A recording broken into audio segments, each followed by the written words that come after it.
Sir सवाल यह है कि काफ़ी सारे ट्रेड पंडित हों, ट्रेड एनालिस्ट हों या फिर कुछ डिस्ट्रीब्यूटर्स हैं, उनका ये मानना है कि 2022 में जिस तरह से अजय देवगन का साल गुजरा है, 2023 उससे भी बड़ा होगा भोला और मैदान के साथ। और 2023 हिंदी फिल्म इंडस्ट्री का जिस तरह से गुजरा है दृश्यम 2 के साथ, उसी तरह से पठान से शुरुआत होगी उसकी।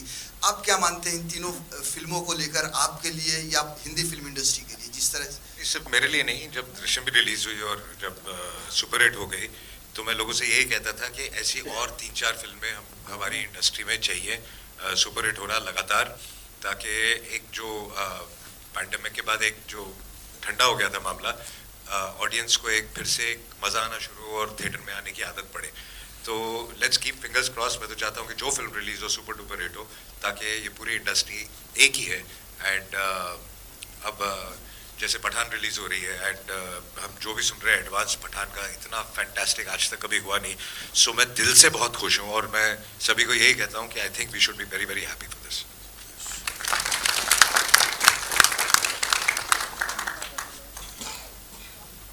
On your left hi, Ajay ji, आप हमारी हिंदी फिल्म इंडस्ट्री के बहुत ही भोले एक्टर माने जाते हैं।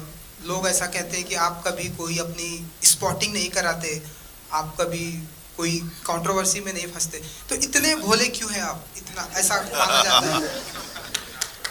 शांति से फिल्में करते हैं, फिर घर चले आते, फिर दूसरी फिल्मों का अनाउंसमेंट करते हैं, वो हिट हो जाती है। आई थिंक काम तो शांति से ही करना चाहिए, क्योंकि स्पॉटिंग करके और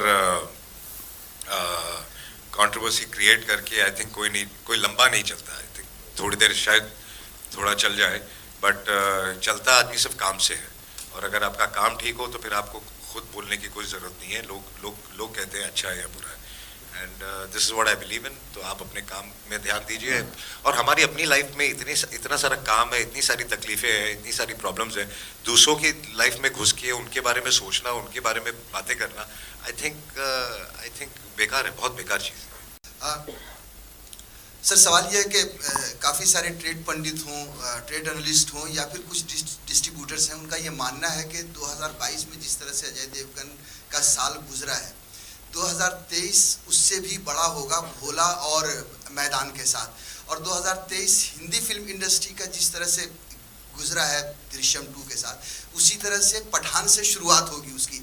आप क्या मानते हैं इन तीनों फिल्मों को लेकर, आपके लिए या हिंदी फिल्म इंडस्ट्री के लिए जिस तरह से? सिर्फ मेरे लिए नहीं, जब दृश्यम भी रिलीज हुई और जब सुपर हिट हो गई तो मैं लोगों से यही कहता था कि ऐसी और 3-4 फिल्में हमारी इंडस्ट्री में चाहिए, सुपर हिट हो रहा लगातार, ताकि एक जो पैंडेमिक के बाद एक जो ठंडा हो गया था मामला, ऑडियंस को एक फिर से एक मज़ा आना शुरू हो और थिएटर में आने की आदत पड़े।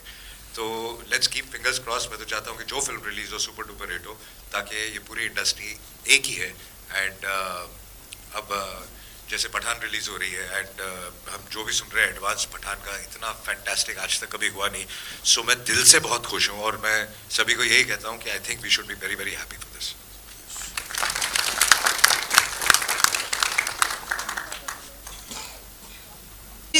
On your left hi, Ajay ji, आप हमारी हिंदी फिल्म इंडस्ट्री के बहुत ही भोले एक्टर माने जाते हैं। लोग ऐसा कहते हैं कि आप कभी कोई अपनी स्पॉटिंग नहीं कराते, आप कभी कोई कंट्रोवर्सी में नहीं फंसते, तो इतने भोले क्यों हैं आप? इतना ऐसा माना जाता है।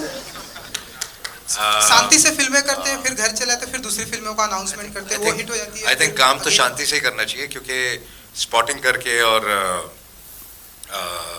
कंट्रोवर्सी क्रिएट करके आई थिंक कोई लंबा नहीं चलता। आई थिंक थोड़ी देर शायद थोड़ा चल जाए, बट चलता आदमी सिर्फ काम से है।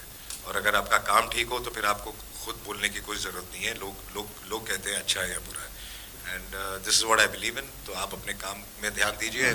और हमारी अपनी लाइफ में इतना सारा काम है, इतनी सारी तकलीफ़ें हैं, इतनी सारी प्रॉब्लम्स हैं। दूसरों की लाइफ में घुस के उनके बारे में सोचना, उनके बारे में बातें करना, आई थिंक बेकार है, बहुत बेकार चीज़ है।